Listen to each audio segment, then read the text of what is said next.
And we're off. We've set sail on another episode of Voyage, episode number 2. Some of you clowns out there probably thought that after we did one episode, it would be over. You probably didn't think that we would follow through. So this is episode number 2.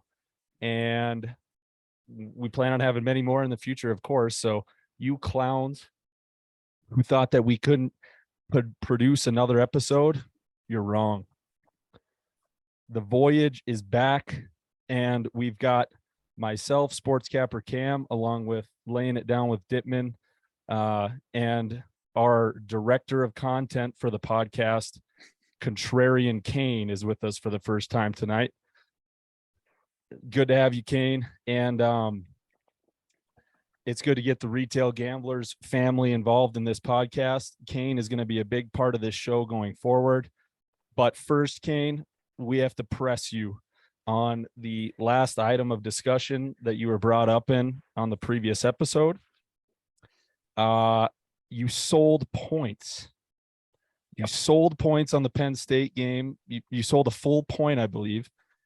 The line was at 3.5. Everybody got it at 3.5. You took it at 4.5. We're still just completely confused by that. You care to explain? Speechless. I mean, if Penn State had the gumption that they did prior to the Joe Pa and I don't even remember the other guy's name. Who is the bad guy over there? Yeah, let Joe Pa rest in peace. Sandusky. Let Joe Pa rest in peace, but bring back Sandusky. Don't cancel me. They were a better club back then. They had gumption. If they had half the gumption that they did playing the Purdue. Can you define gumption? Can I define gumption? I don't know what the hell that gumption means. Having the will to win. It's basically like grit. It's kind of like grit to me. It probably isn't, but I'm just saying if they had half the amount of grit, half the amount of gumption that they did back in the day. Hold on. So you're blaming you're blaming the team, the outcome of the game on the outcome of your bad beat on the team. You sold points for plus 105. I mean, you gave the bookie points. It was I'll continue doing that. I'll continue doing that. If I see a line that I think that team should outright win by a touchdown, I thought Penn State was going to win by 2 scores. They should have. They were terrible in the red zone. Terrible. They're on the ban list now. It's this type of shit why I'm so fucking confident that next year you will be dressed in a full fucking clown suit at US Bank Stadium because you're a fucking idiot. If we want to transition into that, we can review week 1 standings of Pick'em. You and I are tied for 9th and 10th. Hold on. I'm not done with this. You're blaming the Penn State Nittany Lions for your boneheaded decision to sell a point. You think that you're better than Vegas. Don't just take the line that they give you. What happened? I mean, hey. Okay, no. I want an honest explanation of what happened when you went to place the wager. Like, did you actually sell a point? Did you actually sell a point, or did the line move? No, I sold. Dude, if I was in your position, I would have just lied and said I live bet it or some shit. But you're just openly admitting you fucking sold a point. I'd never even consider doing that for plus 105. I've got a history of doing that. I guess I didn't see that it was minus 110 to plus 105. That I'll own that. But I'm just saying. What do you think it was going to be? Yeah. What do you think it was going to be? I don't know. I mean, 4.5. Yeah, at 110 that makes sense. But I thought maybe I got it better at 105 or then 105. But it's just got to eat that one. Travis Kelce just got upended in the end zone, and we've got a touchback on the field. It appears at the moment. You're way ahead of me. I've got the under at 54, and I took a 5-unit max on the Chargers plus 4. So we're recording this live. It's late in the third quarter here. So how about let's just dive into like a quick week 1 recap. Kain, you can go on mute now. We don't need to hear any more from you until later. Yeah. You bum. Yeah. You sold points. I'll continue. But we're past week 1 now, right? So every team has some film on tape now. They've put some film out there. They've tried to do certain things, and it's all about in this league. You get 17 opportunities to stay ahead of the curve. so to say, right? And try to get in front of what adjustments you think that other teams are going to make against things that you showed in previous weeks. I mean, that's basically what the NFL boils down to, right? It's week to week. I mean, you can't. What the fuck happened? They said he was down. Anyways, it's week to fucking week. Erickson, do you want to do this? Do you want me to give my take here on what I think one letter? Yeah, we'll do that. So can we go down the list? I forgot to mention this. Down the list of ESPN standings. Okay, that's how I have it laid out. Yeah. You mean the power rankings? No, just go on ESPN and go to NFL and then go to standings. Okay. All right. So we're going to run through all 32 teams in the league here, starting with the AFC East. And Dittman's going to give us a one or two word answer on what his thoughts are on that club after 1 week of play. All right, we'll start. Miami Dolphins. Good. Buffalo Bills. I do have. Wait, let me jump in real quick. I thought you were on real quick. I thought he was on. No. This is my one interjection right here. Did you guys see the Tua quote this week? Did you guys see the Tua? Yeah, quote? that was brutal. Was that real? He can't see over the line. He can't throw over the middle. Yeah.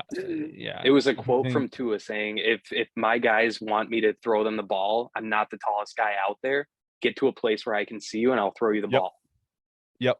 Absolutely. Okay, so that's what I'm saying. It was Tua, and also to reiterate, Cam, it's not just I have a couple. Okay, all right, yeah. Okay, no, we'll correct it now. Yeah, whatever. You guys can clown us about this. Whatever. We're working out the kinks. All right. All right, go ahead. Okay. I'll let you finish. Miami Dolphins. You got anything else? No, they're good. It's just Tua ? Yep. Buffalo Bills. Second best team in Pro Bowl. New York Football Jets. Stink. New England Patriots. Stink. Pittsburgh Steelers. No TJ equals stink. Baltimore Ravens. Scary. The Cleveland Browns. Run the fucking ball. Cincy Bengals. Caught lightning in a bottle last year. Houston Texans. Risky ? Indianapolis Colts. Pussies. Jacksonville Jaguars. Risky ? Tennessee Titans. Stink. All right. LA Chargers.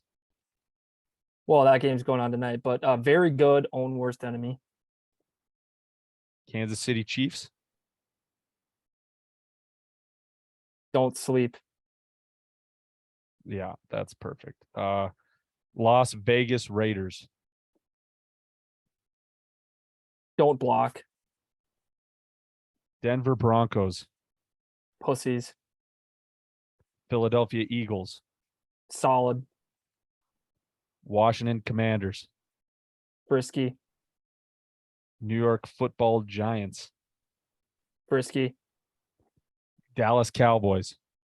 Stink. Your Minnesota Vikings. Best team in Pro Bowl. Chicago Bears.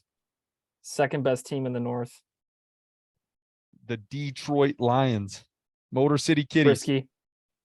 Frisky. Green Bay Packers. Worst team in Pro Bowl. New Orleans Saints.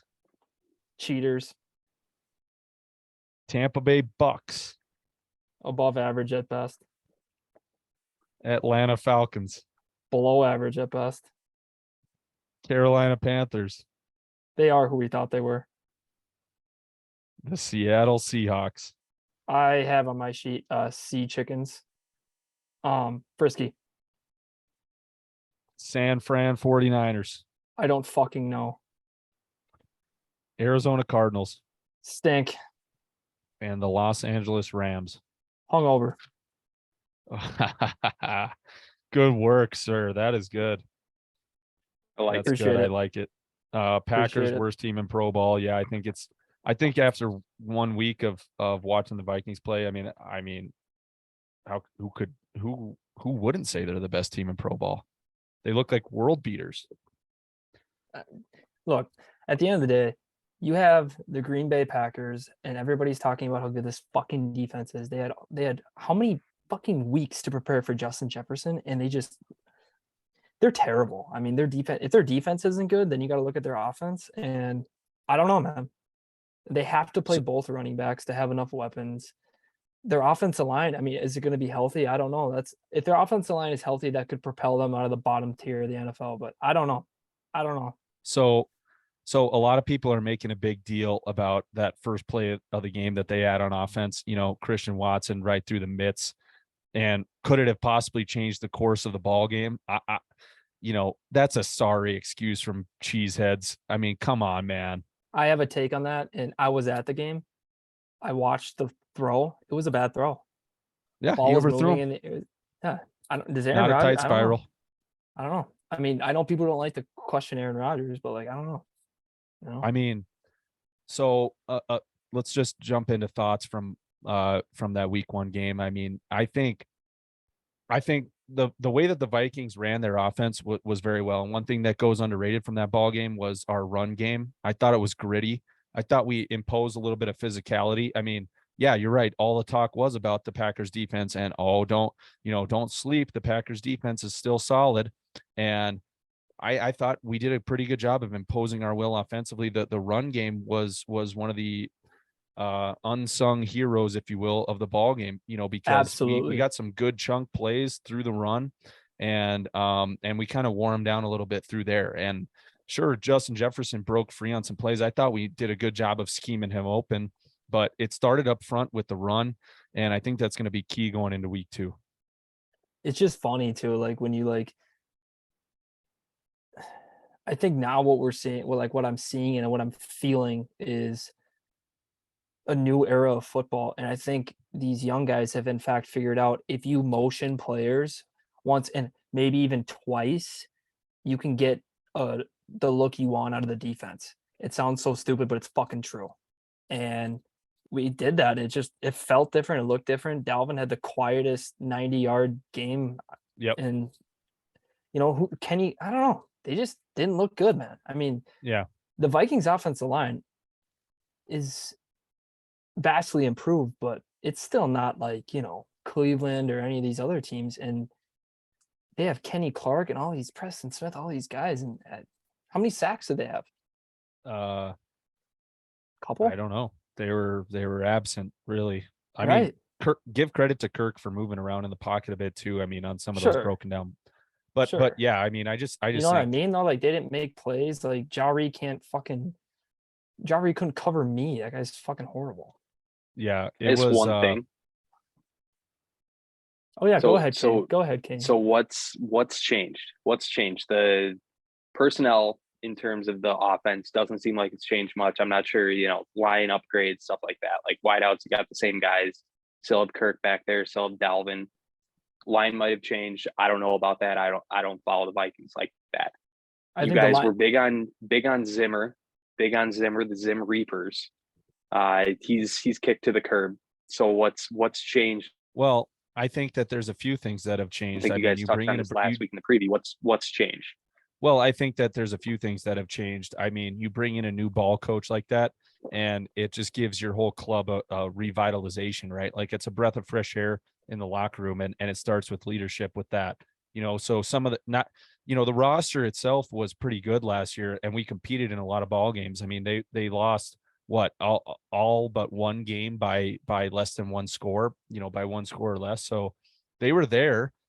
It's just, you bring in a new guy, you got a kind of a veteran group, and it just gives you some new life. And then you change up the scheme offensively to where, you hope to put your playmakers in a better position, which their playmakers were always solid. And especially Jefferson. I mean, he's molded into one of the best receivers in the game. I'd put him up there right now. He's the best receiver in the game. And I mean, you just can't guard him no matter what you do with him. So then you start doing other things with him and changing it up on offense. Like Johnny said, moving him around. I mean, it's going to be tough for any club to deal with.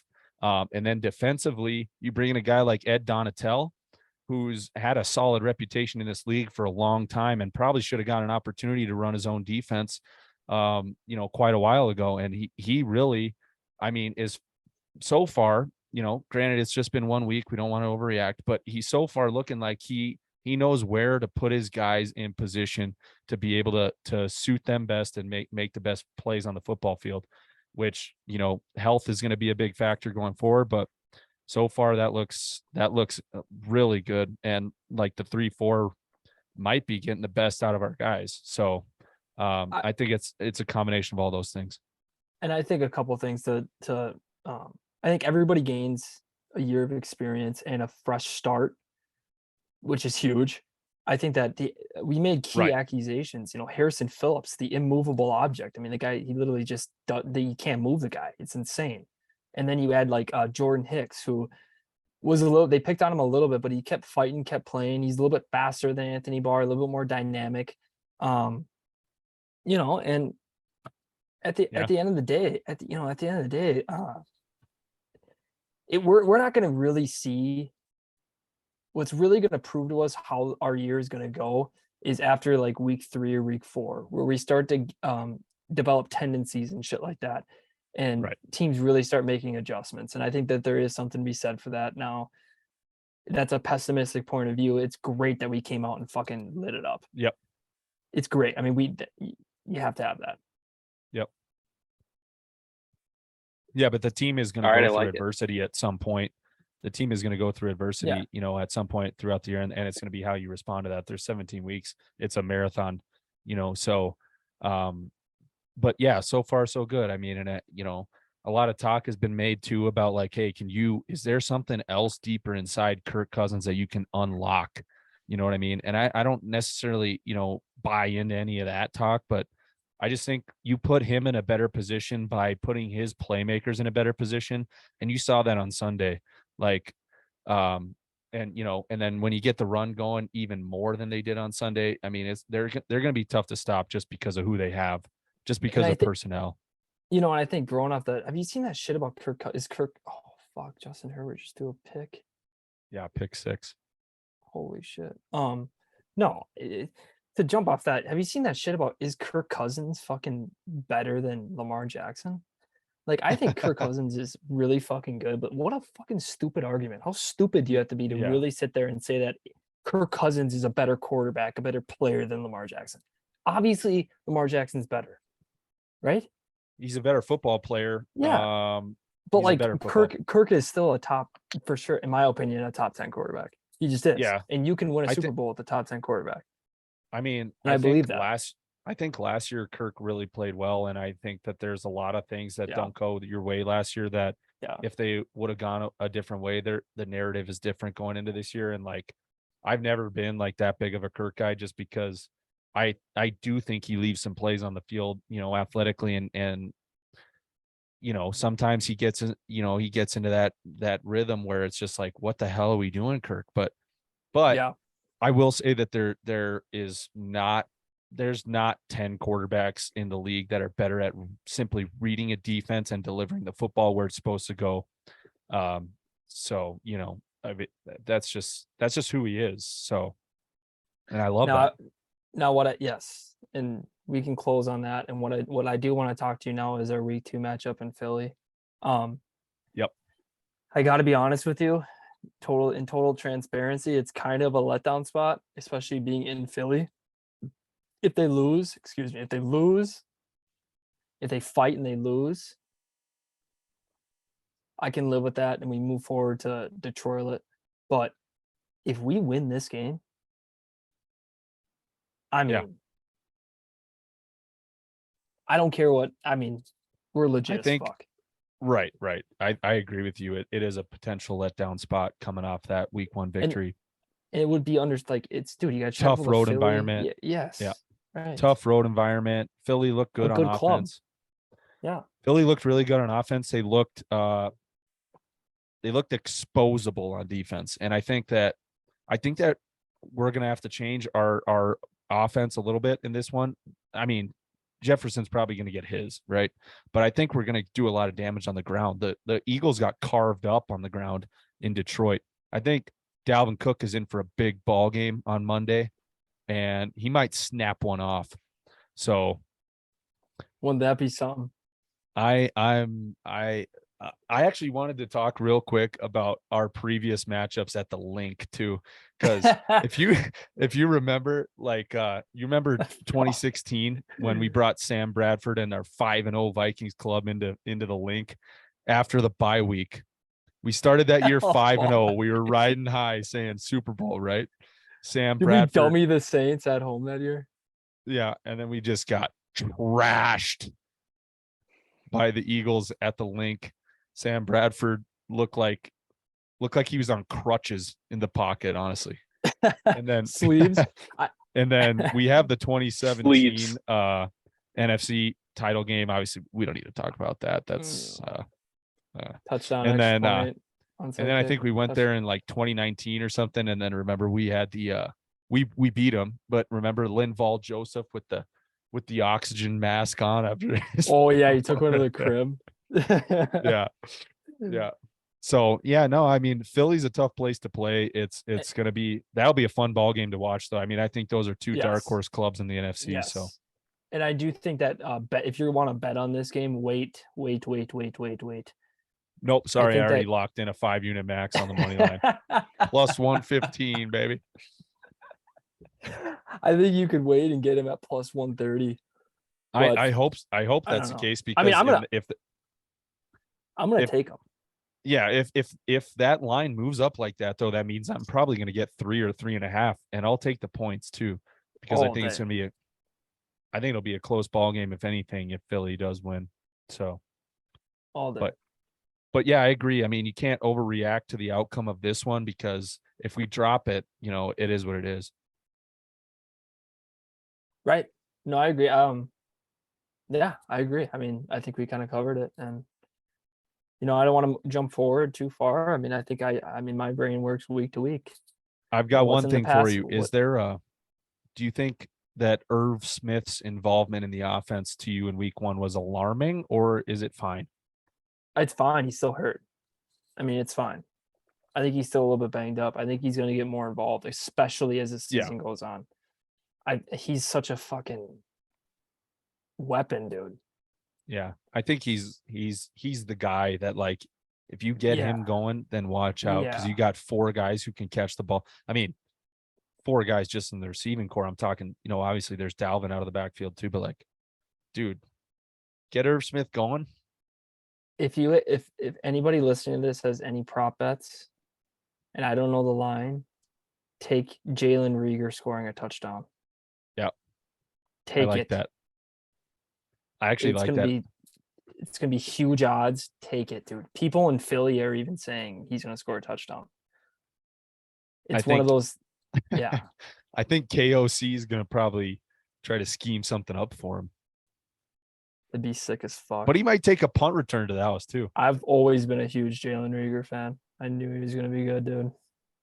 Okay, I want to continue on this, though. We got to do a defensive play of the game. What is our prediction? And I want to get people involved on Twitter in this too. We got to come up with a hashtag. I actually meant to come up with it.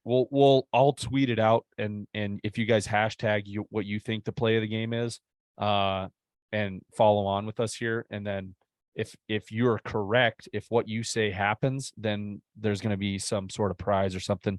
I kind of like. Oh, I see. You're saying the look ahead, the prediction. Yeah, for the week 2 game against the Eagles. What's the defensive play of the game? Last week I said Bynum and Za'Darius strip sack. Neither happened. Yours was Harry Smith got a pick, but so you might have been right, but you said it was a slant over the middle though. So anyways, my defensive play of the game for this one is going to be a Danielle Hunter strip sack, scoop and score though too. He's gonna finish the play himself, like that one he had against Carolina a couple years ago. Just manhandles it, one hand into the end zone. Yeah. My defensive player of the game is going to involve the immovable object, Harrison Phillips. He's going to get a tackle for a loss, strip fumble. That's going to be at a key point in the game. Harrison like Phillips is in their red zone or something while they're driving. Goal line stand, right? He's Yeah. gonna punch the ball out and we're gonna jump on it, dude. Nice. Yes, dude. The immovable object, dude. They cannot move him. He played super well. I mean, it's just like everything you could have hoped for out of the guy that we need up front, right? Right. Let's see. All right. So anything else on week 2 that you're seeing right now that you're like that intrigues you or something that you're jumping all over? In terms of the NFL? Yeah, NFL week 2. No, not really. Yeah, one thing, but I'm gonna give it later. I'm gonna talk about it later. Okay. Well, Or are you looking for just like things I'm looking for, or like betting? Just anything on week 2. Now I'm not talking about bets or anything. Just like what do you what intrigued you from week 1, and what do you need to see in week 2 from some clubs? I mean, I still need to see Tua in Miami. I don't know, dude. Man. I can't believe you missed his quote, man. He literally said he can't throw over the middle and can't see over the line. Get somewhere I can see. What a stupid fuck. I think the Browns and the Ravens, I think the AFC North is interesting. I think you have 2 teams there that are fucking gritty ball clubs. Cleveland and fucking Baltimore, man. Watch out. And I'm kind of, since he really needs to bounce back, I think Pittsburgh is just going to be that frisky fucking team, man. I mean, they don't have TJ Watt. They stink, but, we'll see. I don't know. I mean, are the Giants going to like do something this year? Maybe, dude. If Saquon is looking like that, then they're going to be a problem. But is that enough? Is that enough? Well, I think their defense improved. Their team improved. Sterling Shepard had a good game. They improved. I took Cam Akers over Saquon Barkley, so.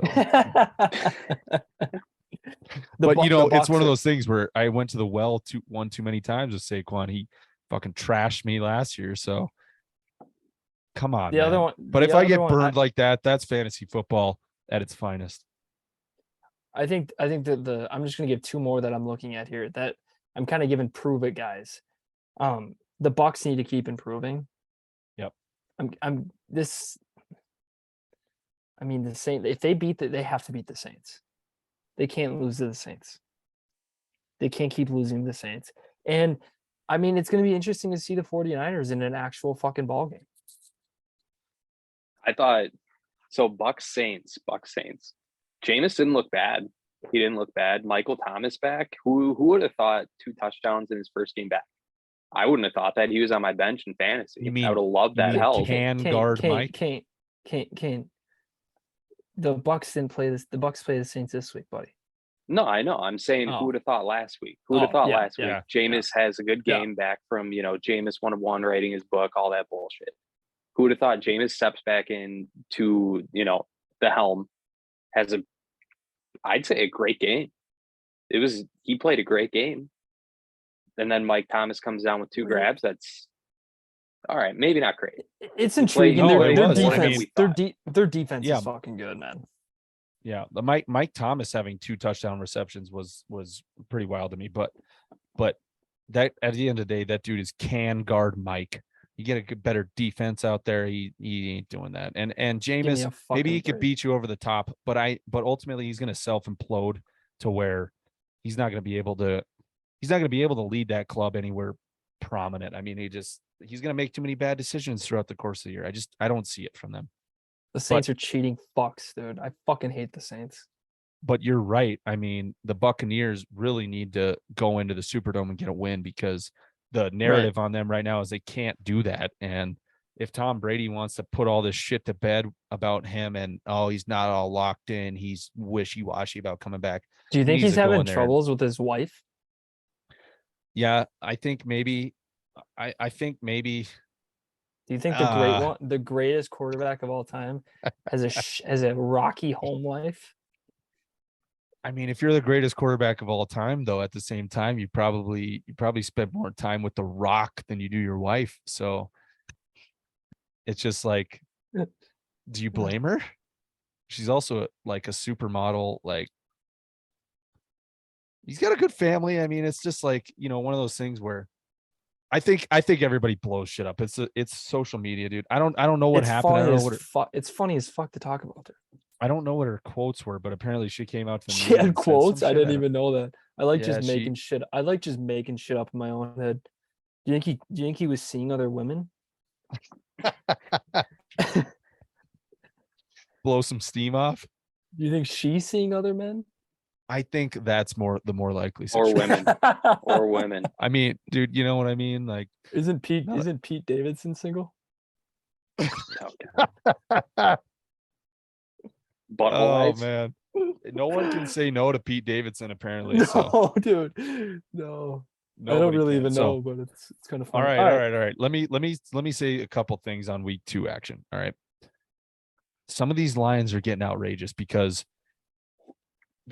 we're talking Atlanta as a 10-point underdog going to LA. I didn't see enough from the Rams to justify that. What are we talking about here? The Falcons played a good ball game against the Saints last week. Why are we talking about a double-digit spread? It opened at 13 too. So that's a lot of points. And the Bears, same thing. What are we doing? Why are they such heavy dogs going to Lambeau? I didn't see enough from the Packers to justify that. I really didn't. I'm sorry. The Bears one, I'm not buying into that 10.5. I think that's fucking bullshit. No, the Falcons. The Falcons. Here's the thing: a bounce back game for the Rams, and that's gonna be an interesting game. The spread on that one's gonna be interesting because if Atlanta can cover, they in my opinion go from below average at best to frisky. Yeah. Right. I mean that's what it is. Yeah. Are they a frisky team? Are they a cover team? The other double-digit one I'm looking at is Tennessee at Buffalo. So is that one justifiable? Yes, I think so. I'm not saying to take it, but like it's a fair line. What about Houston at Denver?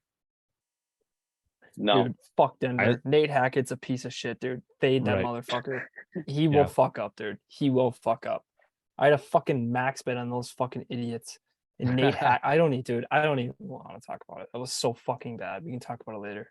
That was terrible. No, we'll talk about it right now. It's okay. It's ridiculous. What are you doing? You bring in that's fucking high school shit. What are you doing? Take the time out. You're 4th and 5. There's a reason why you got fucking Russell Wilson. You don't have fucking Drew Lock anymore who's going to turn over. You have Russell Wilson. Go win a fucking ball game, dude. What are you fucking doing? Yep. Go win a ball game. What did you give the guy the bag for? You line up from 64, dude. What the fuck are you doing? He panicked. That was a blunder. We dodged a bullet with that one, the Vikings. Yeah. I would have not hiring Nate Hackett. That might go down as one of the best moments in Vikings history. Yeah. If KOC hoists Lombardi. You think. So a couple other things though. I need to see more from Indy too. They're going to Jacksonville. They haven't won in Jacksonville since 2014. They need to go in and get a win. Like what the hell, dude? But Jacksonville's a good club, I think. I mean, I wouldn't say good, but they're a frisky club. They can win that ball game easily. So there's that. I think the Commanders are not getting enough respect going into Detroit. I mean, I just think it's Detroit, dude. That's like, in my opinion, the battle of like the frisky clubs. Like, do I have them both as frisky? Frisky and frisky. Yeah. Those are like, oh shit, Justin Herbert's down. Yeah, I saw that. Holding a rib. I need to see. No, it's the battle of the frisky. Yeah. The battle of the frisky clubs. I need to see your New York Football Giants. Again. My New York Football Giants? Chris Dittman's New York Football Giants. All right. I need to see the New York Football Giants again because I'm not sold. But I think it could be a spot where the Panthers go in and get the win because they kind of need to. Like last week they were close. They should have done it. They need to go in and get a win against the fucking Giants, dude. It's the Giants. Go in and get a win, Baker. I'm not a believer. I'm not a believer in Baker. And I think if the Giants win this one, you have to seriously think and you have to ask yourself the question, are the Giants back? I agree. Yeah, I agree. Quick. I like Seattle to hang around in San Francisco. I didn't see enough from Niners last week. I know the conditions were sloppy, but that's a stay away game. But I will say, if it's at fucking 8.5, it's tough. Do we believe in Geno? Do we believe in Geno? I don't know if I believe in Geno. I just think that, like, the team can sometimes rally around a new quarterback. You know who the Denver Broncos reminded me of watching the game? They have talent. They tackle well. They make plays. They remind me of like the last couple years of Vikings football. Yeah, a Mike Zimmer. That's what, Viking just club. not just kind of teetering on winning football. Like teetering on winning football, but not like playing winning football. Like, I think when you really look at, to go back to the Vikings, like when you really look at it, and to dumb it down, the Vikings are playing winning football right now. Yeah, you got to find ways to win ball games in the NFL. Like, you got to play to win the game. The Denver's not playing winning football. They're not playing winning football right now. They didn't play to win the game, surely, on Monday. So, let's not. The other one is you mentioned Bengals are in a bounce back spot. I really like them to cover against Dallas. Dallas is atrocious. What I saw on Sunday night, embarrassing. I was passed out. I will admit, I didn't watch the game. I was so drunk at the fucking. Well, so was I. I sat down on your couch after the game and I was head bobbing, and then I woke up to my phone in between the cushions and face planted in the leather couch. So I don't really know what happened, but all I know is that the Cowboys fucking stink. It was bad. Yeah. The thing is, dude, fine. Yeah. Only team not to score a touchdown in week one. I'm not going to argue with that, but since he just they refused to block. But that was the issue last year, and they made it to the Super Bowl. That was the same. They caught lightning in a bottle. I'm convinced. Yeah, I agree. And like I said last week, I think it's just they just have to take a bit of a pullback now. It's like you have all those things go your way last year, and you had some favorable matchups even in the playoffs, and it's eventually something's going to come back and grab you. You can't have that much success if you're not good in the trenches. And all this talk about Justin Jefferson, and rightfully so. Jamar Chase fucks. That dude is a fucking animal. Yeah, for sure. He's a fucking stud. There's no two ways about it. No doubt. All right. Let's go into. They've got a good receiving core. Yeah, no, for sure. They've got the weapons they've got a pretty good defense. They'll win ball games. I'm just saying, they're not as good as they proved to be last year. They're not AFC champion caliber club, in my opinion. My only thing, it's the same line as last year. It was a revolving door last year. That was a concern. They still, made it pretty darn far last year based on Joe Burrow. Everyone wrote him off coming out, he had all these weapons at Bama or at LSU, sorry.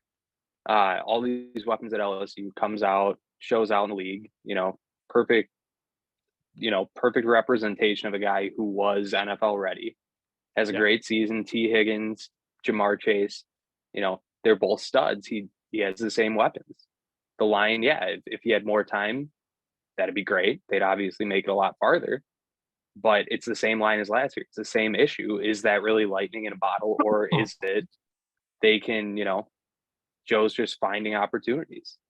Yeah, I agree. I love Joe Burrow. Don't get me wrong. I'm just playing the law of averages when I talk that and say they're due for a pullback. But yeah, Joe Burrow is elite. So they're going to win a lot of ball games because of him. All right, let's move on, guys. Let's go to we're going to bring back the bit we had last week, the Twitter videos. What is the best thing we saw on Twitter this week? Because last week we had the Packer fan eating the wall, and we had the January 6th Did that jersey. win? The Packer fan eating the wall won. And you know what? I'm glad it did because I'm glad it did. I'm glad it did. It was Packer week, I'm glad it did because it was Packer week. And I snagged a couple of videos at US Bank Stadium. I wasn't lying about those cheese curd and broad lines, brother. I wasn't. No, you weren't lying. Actually, right, I think the fact that they're overweight. Yeah, yeah, I wasn't lying. Well, I almost had to put up some dukes with some fans in 317 last weekend, but we won't get into some that. Motherfucker eating Cheeto fucking popcorn, dude. Cheeto popcorn. He had and Cheeto he's sitting in front of us with Cheeto fingers. Cheetos all over his fucking face. Talking shit. He's a fucking wiping his fingers on his wife beater. What did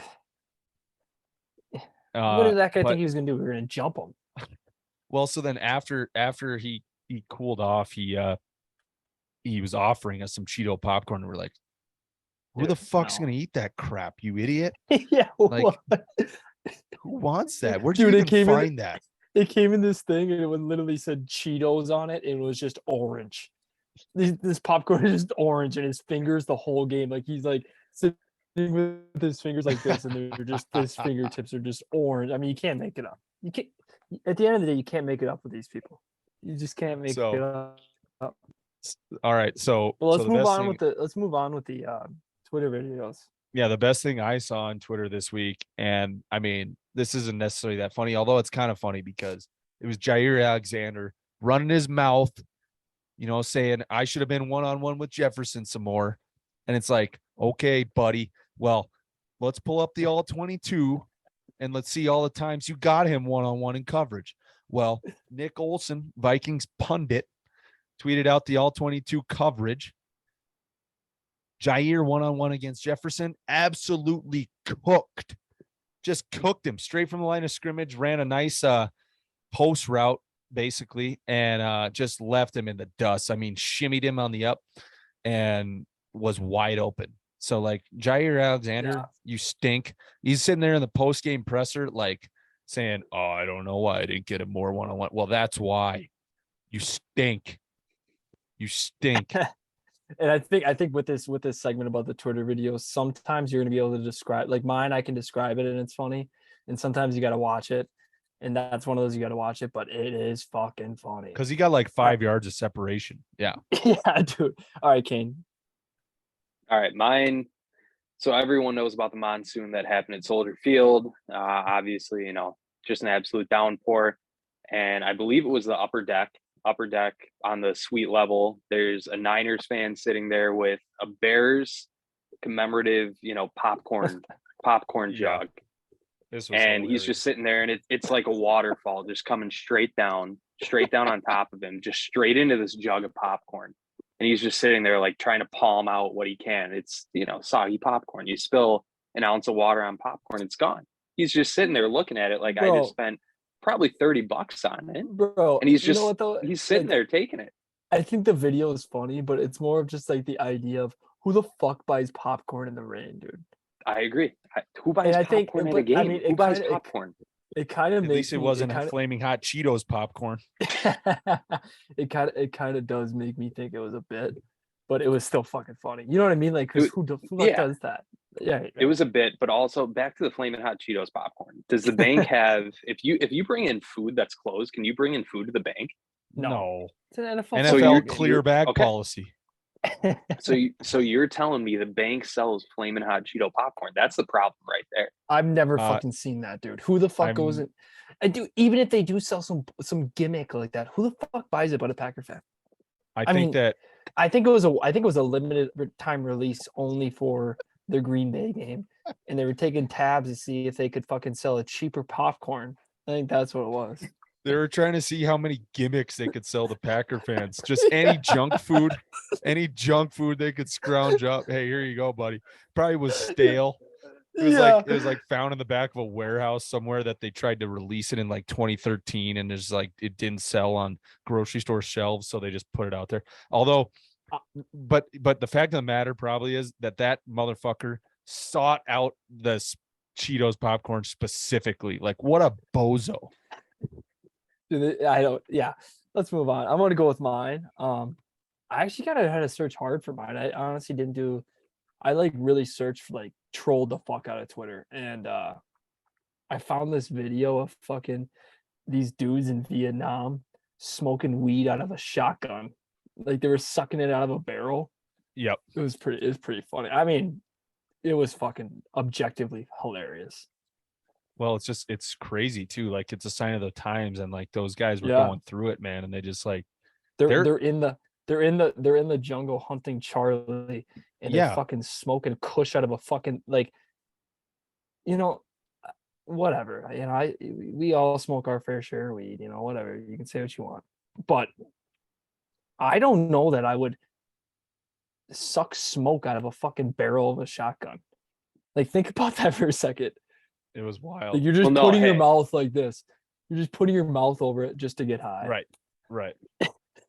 John, knowing you, I think you would. But in the jungle of Vietnam in guerrilla warfare, yeah, dude. I don't know, man. You know, I don't know. Yeah, I'm not taking an edge off with that. Charlie's I'm sitting there and looking in the popping forest. up everywhere, and you're fucking Yeah, smoking weed out of a shotgun. Innovative. Hey, that was I don't even know. hippie love I don't back even then. know. I would have even thought of that. Right. It was innovative and exceptional, and also I'll say it was appalling just because of the circumstance. I mean, Yeah. but and the fact that somebody got that on video somehow is also crazy too. Like how? And that, well, you know, yeah, right. I mean, it's all funny. So should we keep standings of these videos? Yeah. We'll keep Kane, a standing Kane, record. you of- wanna I'll do track that? it. I'll track Yeah. it. Kane, our director of Excel- content, write it down, buddy. Do something useful. Yeah. Hey. How about you make Hey, yourself useful on your fucking iPad and make an Excel spreadsheet of the fucking Twitter video records? I feel Okay, gypped so- week 1 though. I feel gypped week 1. I'm behind the curve. That's fine. That's fine. Fine, We won't count that as a win. That was a sample. No, It was no. a sample of No, what's to come. I like an underdog story. We'll keep it. Okay. So now we got to get into the other elephant that's in the room. And it is the clown bet. Okay. We told what happened from our perspective last week on the show. And now we've got one of the gentlemen that was originally involved in the bet. Kane, you came up with this bet. Am I correct? No, that's wrong. That's wrong. John came up with the bet. Give credit where credit's due.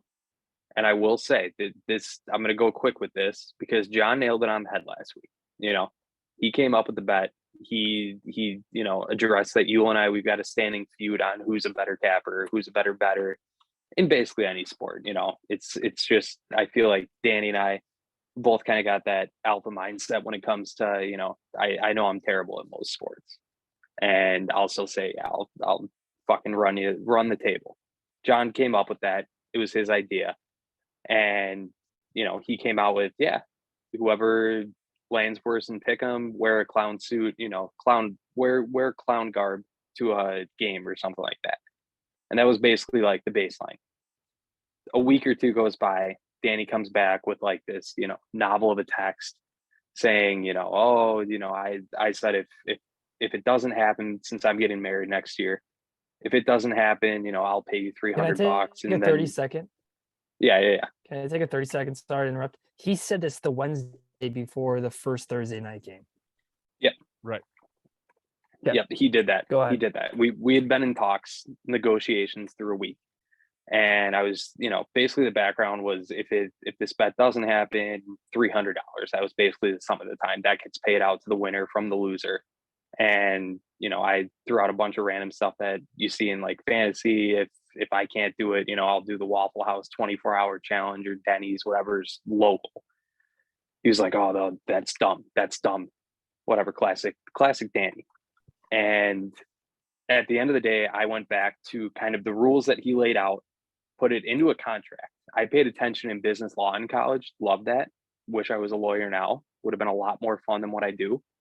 But, you know, actually wrote up a contract detailing every single thing. Right. Said you got to wear a clown nose, a clown wig, clown suit, clown shoes. You got to put on some face paint. And the clown wig would be the color of, so if he would have lost, he would have worn, you know, purple and yellow at Soldier Field. Didn't necessarily have to be a Bears game. And as Cam loved last week, you know, the sign saying I suck at capping the NFL. That was the bet. But immediately, as soon as John put that in the group chat like 3 weeks ago, I said 100% I'm in. Because for me personally, if I would have lost, I would have embraced it. That's a fun time. That would have been interaction with people. You know, you can plug different things, plug the podcast, plug the Twitter, all that stuff. I would have embraced it. But classic Danny, you know, didn't want to do it, wanted to make it basically like you guys said last week. He wanted to go to the game for the clown bet wearing nothing different beside maybe a clown wig. So at that point, you know, John stepped in. John had the nuts, and he just said, "Hey, John, you won the league last year, and I'm pretty sure I took like 7th out of 12. You guys were saying I took last. That was like 2 years ago. But still, well, a big difference." Yeah. Also, I think Ewell tried to change the bet to like just buy the other guy an NFL jersey. Yeah. Go into this more. One of the worst fucking bets. Go ahead. Yeah, but so I'll give it to John. He laid it out, and John, I think you were going to explain something. Go ahead with that though. Well, I mean, what I thought Erickson was going to go more in depth in, but yeah, I guess you don't really. There's not much more to say. He literally wanted to change the bet to just basically like, oh hey, if I win, then Kain, you have to buy me a fucking jersey, an authentic jersey. Just wear the clown suit. Or no, you have to buy an authentic jersey and wear it to the game, and then you give it to the winner. Like, it's it was literally just like he just wanted me to buy him a jersey, or he would have to buy me a jersey. It's pretty lame. I think the Chargers just scored. Well, yeah, we've got well said. So here's the deal. Justin Herbert is playing with like a broken clavicle, I think. Dude, non-throwing arm. And he like threw one away when he had a wide open running lane on 3rd and 1. And then he just tosses an absolute dime down the field on 4th and 1. Set up his team within the 10-yard line. And then they had a couple dump off plays to Austin Eckler, and 4th and goal, just absolutely throws a dime in there. And now the Chargers are covering again. So let's go, baby. The max is still in play. Okay, so to jump off this bet or whatever, the standing and the status of the clown bet is at we're tied now in this Thursday night game. We're separated here because Kain took Chiefs -4 and I took the San Diego Superchargers at +4. Yep.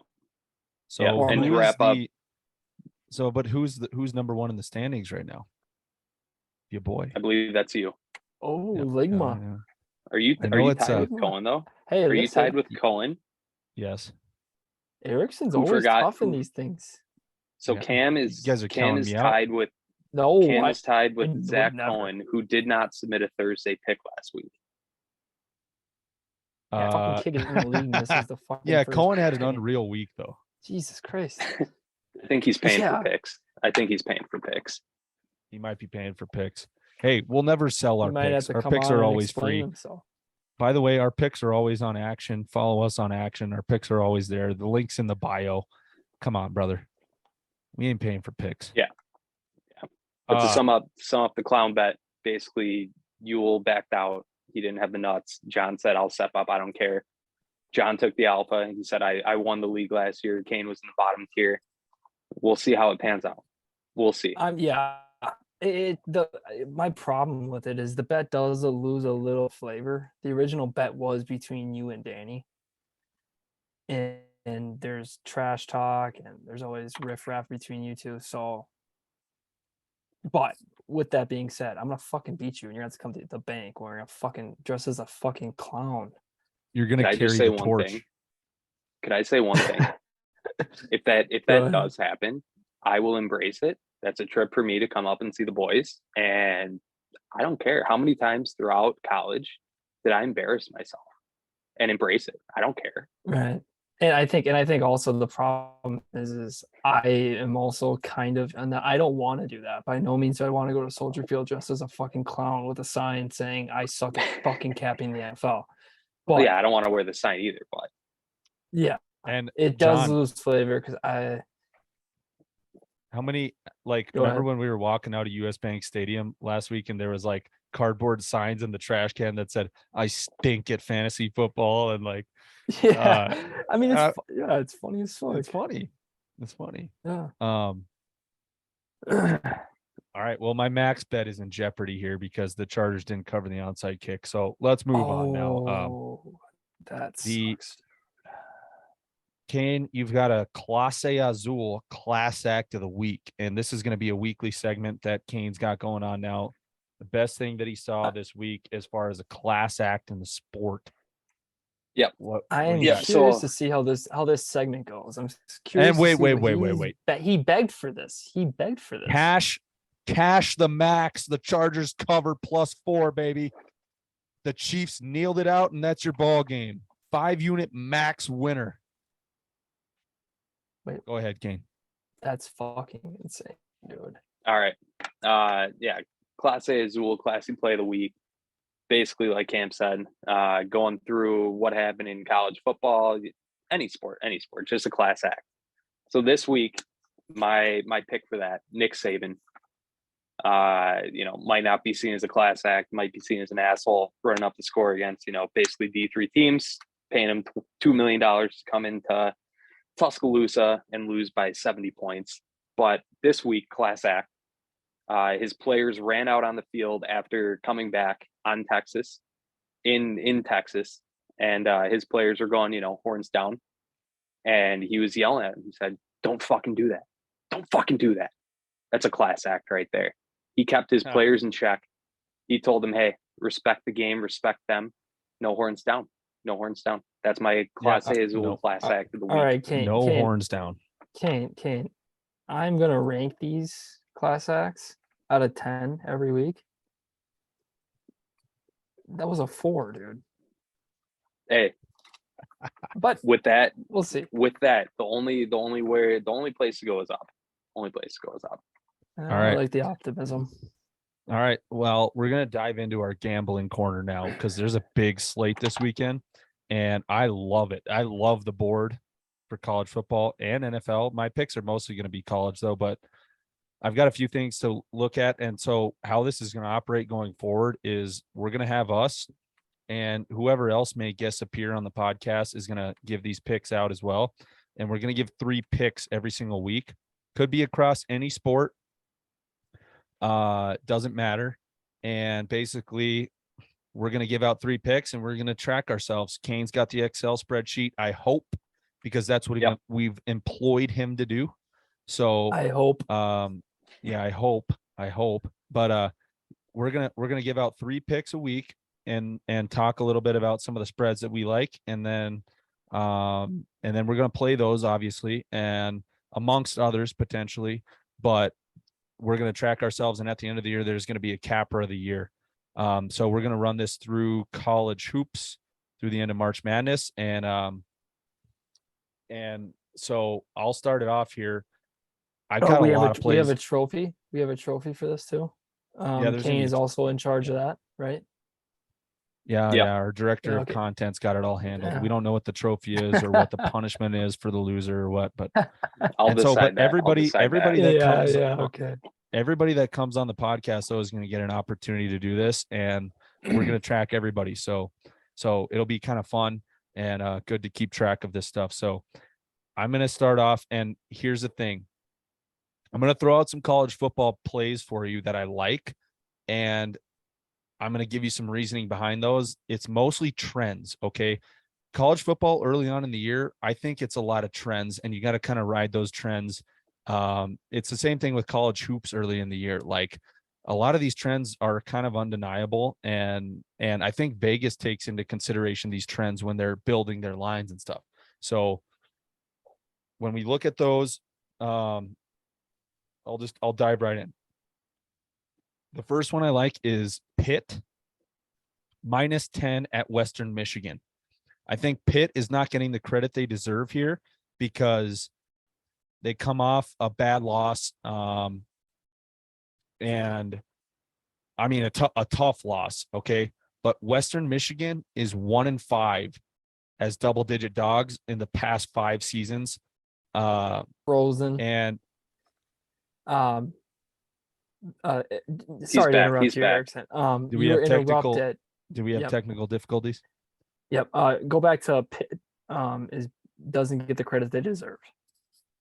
Pitt doesn't get the credit they deserve with this line here. -10 against Western Michigan. Western Michigan is a lowly foe for Pittsburgh. Okay. I like Pitt a lot. All right. -10 is too short. Western Michigan is 1-5 as double-digit dogs in the past 5 seasons. And double-digit home dogs this year are 2-7-1 against the spread. Okay. I like Pittsburgh to cover 10 here. Next one, I've got Louisiana Tech plus 34 points, okay, against Clemson. Louisiana Tech has covered the last 4 times they've played a top 5 club. All right. And Clemson, they just can't cover. They can't cover these days. They stink offensively. 34, that's a ton of points. That means you're expecting Clemson to even put up that many. I don't buy it. I'm adding that to my card. Clemson is 1-7 against the spread in September in their last 3 seasons. And they're 0-6 against the spread in their last 6 when favored by 30 or more. Okay. They can't cover that many points. Take the Bulldogs and the points. I like UTSA to go into Austin and cover 11. UTSA has covered their last 4 against ranked teams, and they're 3-0 as double-digit dogs in their last 3 tries. Okay. Texas, after a loss, this is a letdown spot, even though it was a loss for them against Alabama, because they're 1-5 against the spread after a loss. I don't see it. I need to see more from Texas. They might be banged up at the quarterback spot. So take the Roadrunners with the points. I also have UTSA. Did you see what fucking Sarkisian said? No. Yeah, I don't know if he was drunk or not, but he fucking said, he basically said it was a win. He said it was a win. We know that he's been known to be a drinker, so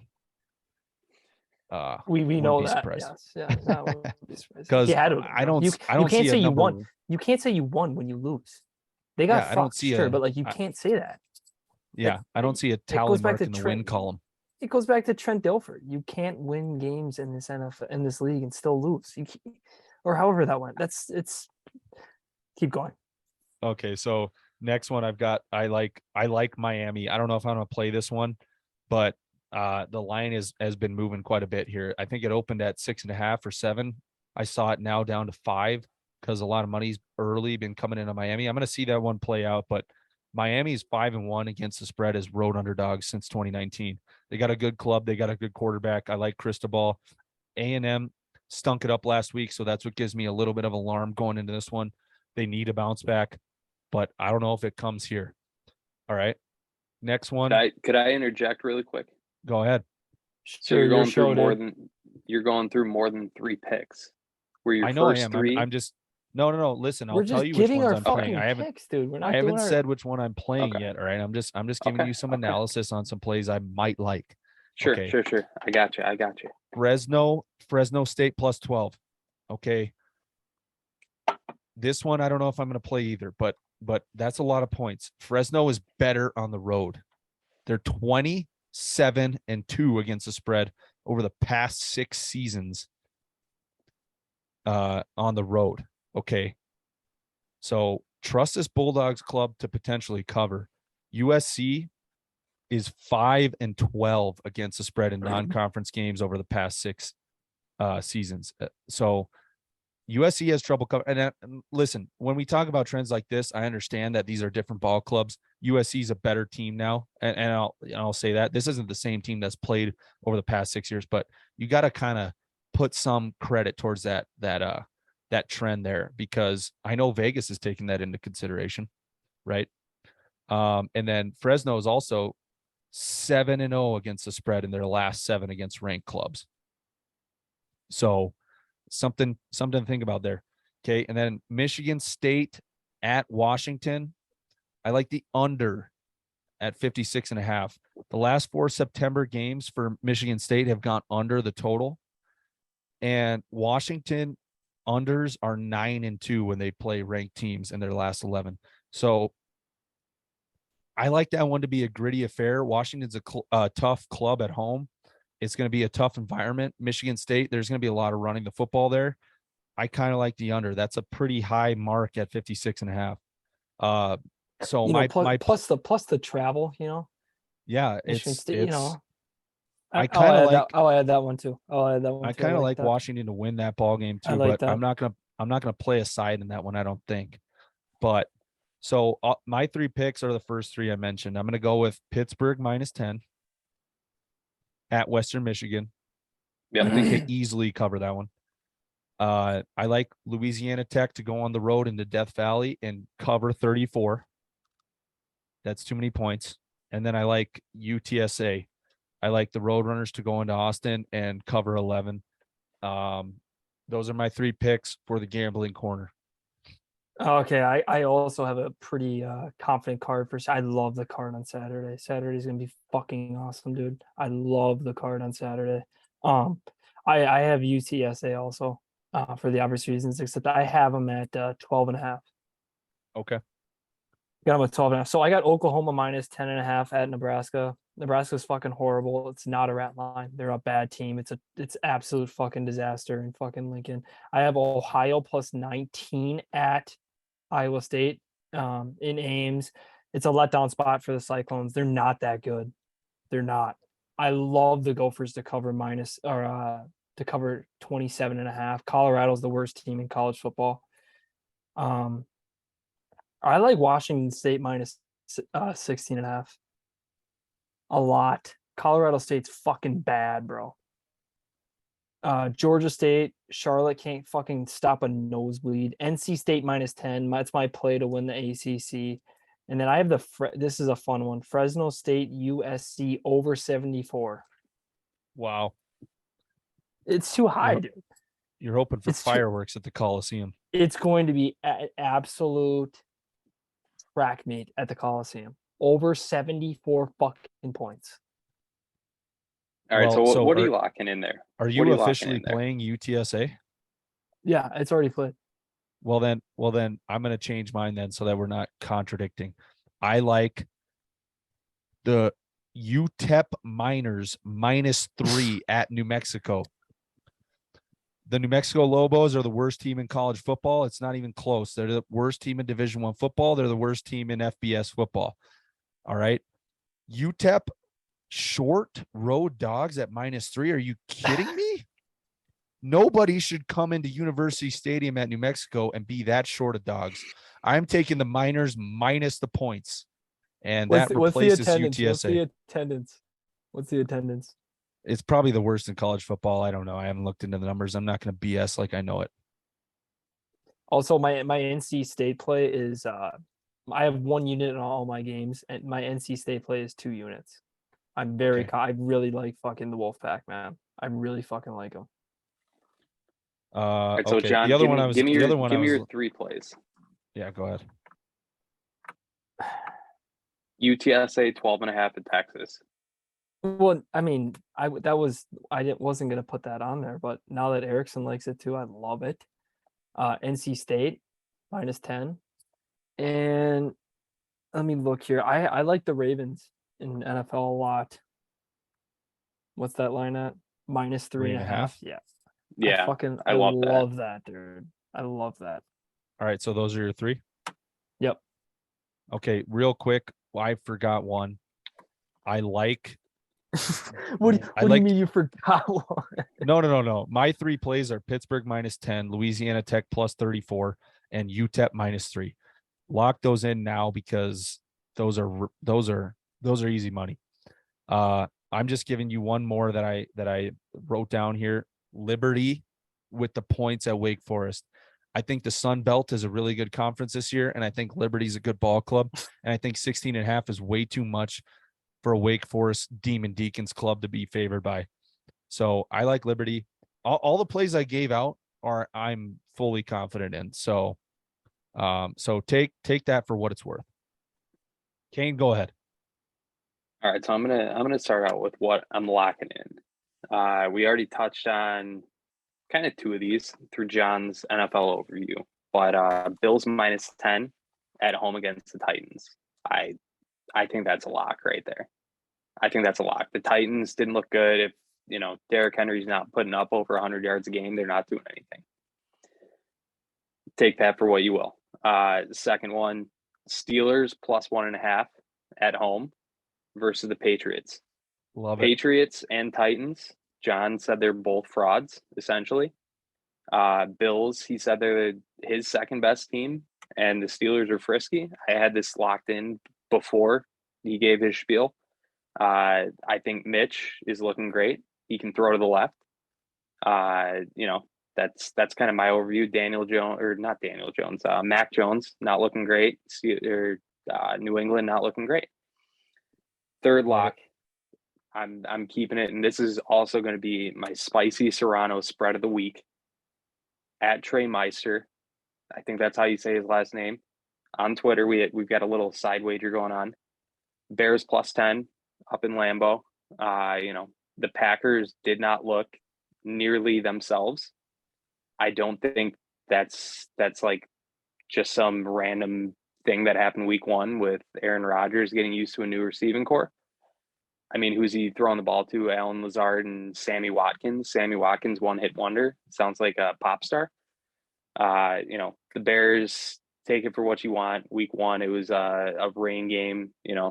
They played in the same conditions as the Niners. People are saying, the Niners weren't prepared, whatever. We'll get into Bears stuff later. +10, too many points. Exceptional analysis, Kane. Do you want to explain the spicy pepper? All right, so spicy Serrano spread of the week. It's going to be an ongoing thing for us. And basically, I'm going to lock in a bet. That's my spicy Serrano play of the week. If a listener calls me out on Twitter and my play loses, so this week, Bears +10, if they do not cover 10 points, then I will eat a Serrano pepper from my garden. They're very hot. I'm not bullshitting. They're very hot. I'll do it live on stream. And, the next week, if the Bears don't cover those 10 points, I'll eat a Serrano at the start of the podcast. And I'm going to podcast with, Serrano seeds in my mouth the whole time. I love it. All right. So we've locked in our 3 plays, and I've got one more thing to look out for this weekend. And if you're not looking out for it, you're a bum. All right. Canelo Alvarez fights on Saturday night, and it's also Mexican Independence Day. Okay. The fight is at T-Mobile in Las Vegas. He's fighting Triple G for the 3rd time. All right. They drew. It was a draw in their first matchup. Some say that Canelo lost that fight, but it was a draw. All right. And then he beat Triple G the next time out. And Canelo's on the ropes a bit here because he got his shit rocked by Bevel in the last fight out. So he's really got to stand something on this fight for his legacy. So I'm looking for Canelo Alvarez by KO, TKO, DQ, +150. I'm going to max it because I maxed him on the money line. I think it was like -275. It was idiotic, the last fight against Bevel, and I lost my ass. Okay. So I got to get back what's mine. Canelo Alvarez fighting on Mexican Independence Day. You better be tuned in. It's going to be electric. Hope you're drinking some Dos Equis to watch that fight. Is that a fact? What is? Mexican Independence Day? Yeah, that's correct. It's a lock. If you don't take it, you're an idiot. But all right. But the last 2 fights against Triple G have gone the distance. So I'm going to add that to my card. That's a fucking lock. I didn't know that. That's great insight. Yep.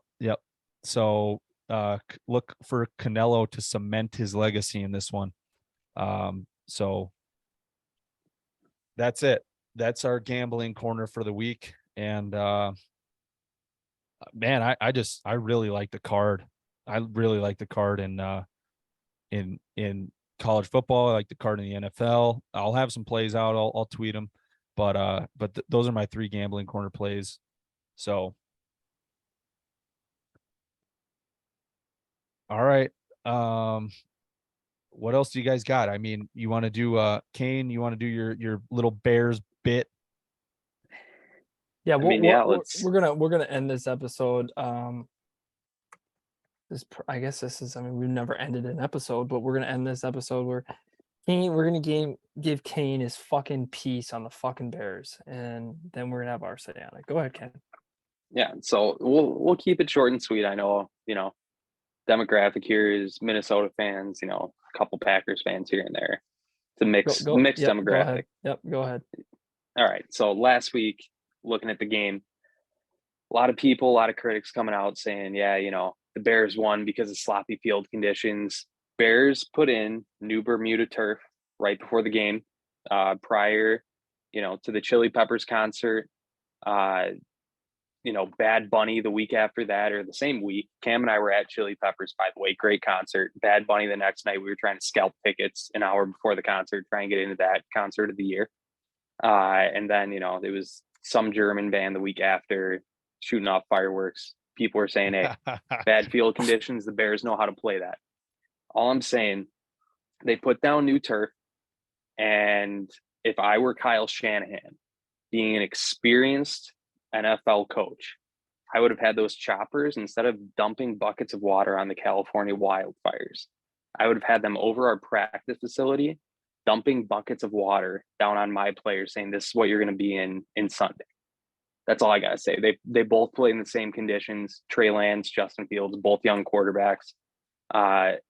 Eberflus, new head coach, he handled it better than Shanahan, which is surprising. It was a good surprise for me.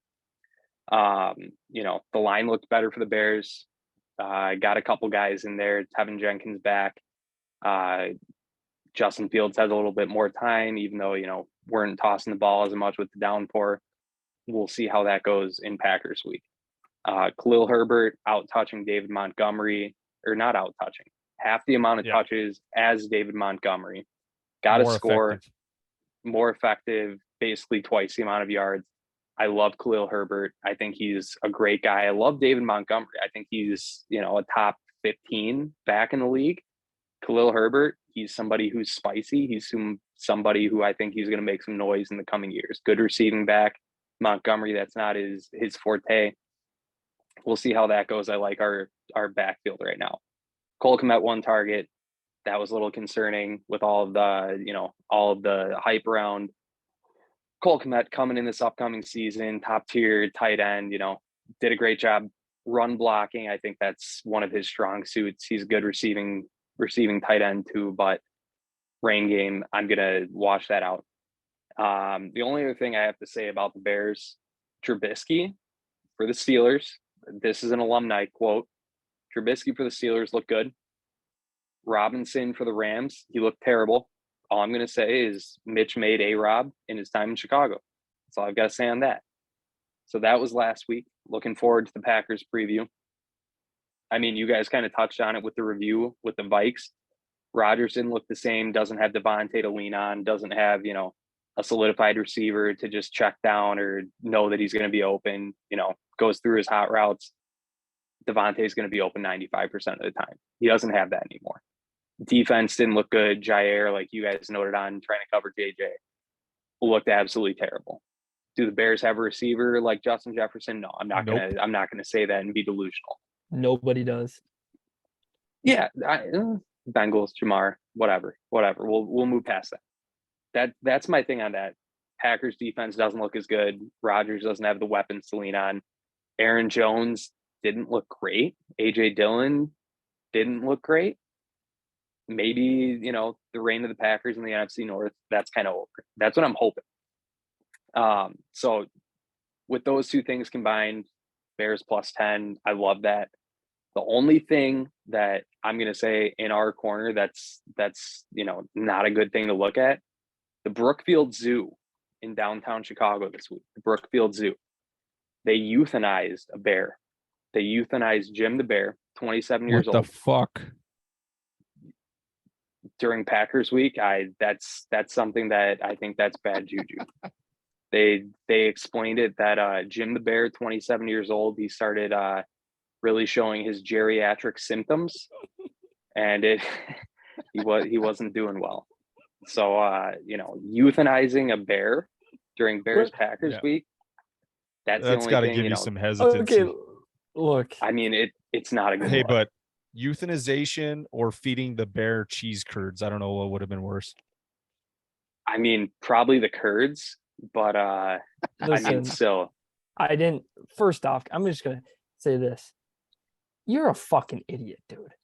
This is the easiest week you could have fucking had. All you had to fucking say was, I don't. I mean, how can you judge that game? It was in a monsoon. How can you judge that fucking football game? Either team. You can't. You can't do that, dude. Kyle Shanahan did not prepare them. Kyle Shanahan did not prepare them. You got your chance to talk. That's all you get to talk about the fucking Bears on this podcast, okay? Khalil Herbert, that's what your takeaway is? He's spicy? Your change of pace back is spicy? Give me a break, dude. He's and a premier back. I was on the Bears all week, but after this euthanization crap. Yeah, that changes my pick. I think all I'm saying, John, is last week in the preview, you were saying Bears are the worst team in the NFL. Look. Six total wins for their over for the season. Not looking bad. Look. You can't fucking kill a bear. No. No, it's terrible. That's a no-brainer. I can't max bet a bad clubs. I don't bet bad clubs, but I like the Packers. I like the Packers a lot. I blame Lori Lightfoot for the euthanization of Jim the Bear. Who the fuck is that? It's the mayor of Chicago. She's terrible. Look her up. Don't look her up. Don't give her the trash. We don't get political on this podcast, Kane. Jesus Christ. All right, let's wrap it up, guys. Great episode. Hope you guys enjoyed. We'll keep track of all these things that we talked about on the show and keep it live on Twitter. So follow us at SportsCapperCam, at Don't Bet Bad Clubs, and at I Kill Books, and at Retail Gamblers, of course, and at Voyage Pod.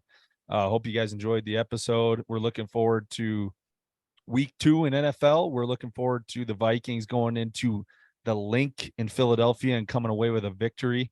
And now that Kane mentioned that the fucking idiots in Chicago euthanized the bear, I can't pick them. I got Packers -10 as my lock of the week. So, hey, that's a loss for you, pal. So, anyways, let's wrap it up, guys. I enjoyed it. It's always fun, and we'll talk to you next week. He freezes when we're wrapping it up. Yeah, Cam freezes. Had a great time. Yeah, Cam freezes. Thanks for listening. We'll see you guys next week. We'll see you next week. Peace out. All right.